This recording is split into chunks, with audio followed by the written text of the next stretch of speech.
ප්‍රවත්තනි Matthew 14 වෙනි පරිච්ඡේදයේ 26 වෙනි පදය.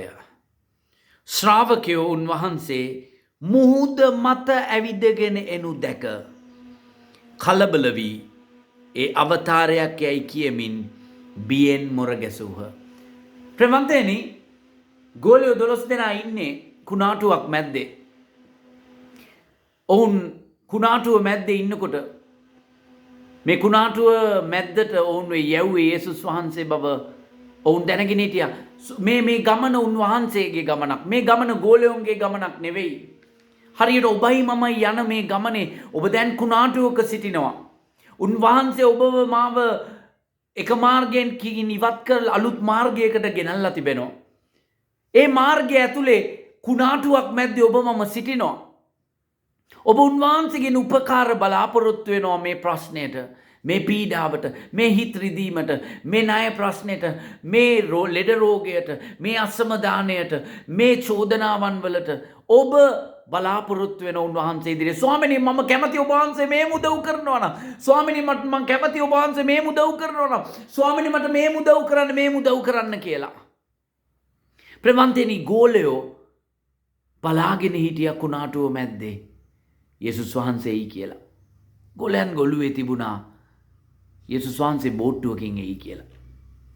ප්‍රවන්තයනි යේසුස් වහන්සේට බෝට්ටුවකින් එන්න පුළුවන්කම තිබුණා. නමුත් ගෝලයෝ බලාපොරොත්තු නොවූ ආකාරයකට මතක තියාගන්න දෙවචනයේ කියනවා.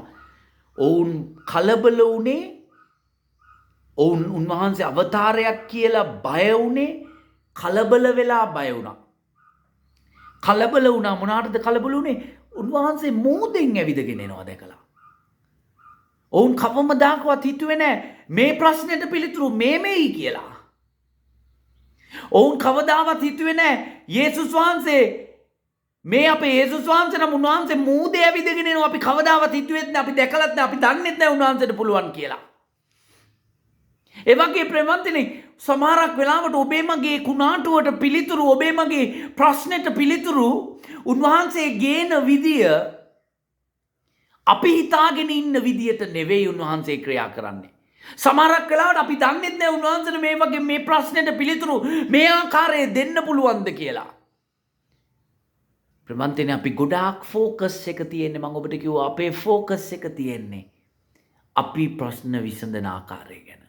අපිට මේ ආකාරයෙන් තමයි පිළිතුරු එන්න ඕනේ කියලා බලාගෙන හිටියා. ගෝලියෝ 12 දෙනා බලාගෙන ඉන්නේ නැති යේසුස් වහන්සේ බෝට්ටුවකින් එයි කියලා.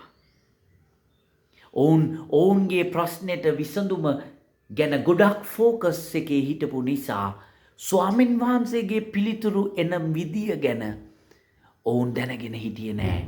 ඔවුන් අඳුනගත්තේ නැහැ ස්වාමින් වහන්සේගේ ක්‍රමය.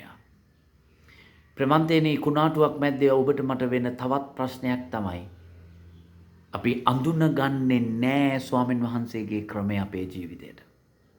උන්වහන්සේගේ යෝජනාව, උන්වහන්සේගේ ක්‍රමය, උන්වහන්සේගේ පිළිතුරු දීම අපිට අඳුනගන්න බැරුව යනවා. අපි ගෝලියෝ 12 දෙනා යේසුස් වහන්සේව දැක්කේ අවතාරයක් හැටියට. යේසු වගේ දැක්කේ නැහැ. උන්වහන්සේගේ පිළිතුර, උන්වහන්සේගේ ක්‍රියාව අඳුනගන්න බැරුණා. මේ යේසුස් වහන්සේද? මේ කතා කරන්නේ යේසුස් වහන්සේද? මේ මඟ පෙන්වන්නේ යේසුස් වහන්සේද? මේ පිළිතුරු දුන්නේ යේසුස් වහන්සේද?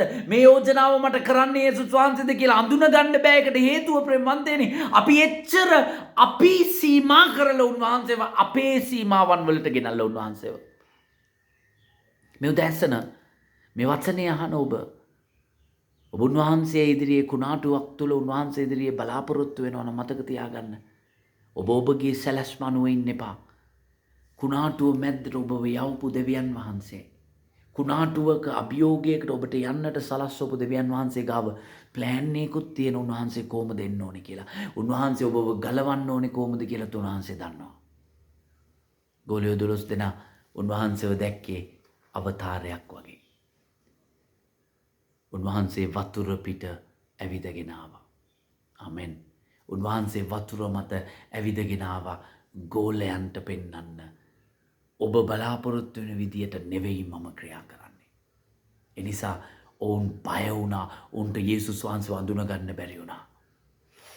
මගේ ප්‍රේමවන්තයනි, කුණාටුව මැද්දේ යේසු ක්‍රියා කරන ආකාරය වෙනස්. ඔබ නොහිතන ආකාරයට උන්වහන්සේ ක්‍රියා කරන්නේ. එනිසා මේ උදෑසන ඔබේ අවධානය උන්වහන්සේ දිහා දෙන්න. උන්වහන්සේව අඳුනගන්න. උන්වහන්සේව අඳුනගන්න. ඔබට ඕන දේ වෙන්නේ නැති වුණාම උන්වහන්සේවත් යක්ෂයෙක් වගේ හොල්මනක් වගේ විරුද්ධ දෙයක් වගේ ඔබ දකින්න එපා. ඔබ මනස විවෘතව තියන්න.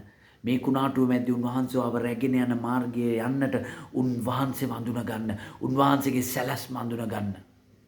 මේ උදෑසන ස්වාමීන් වහන්සේ ඔබට කතා කරනවා.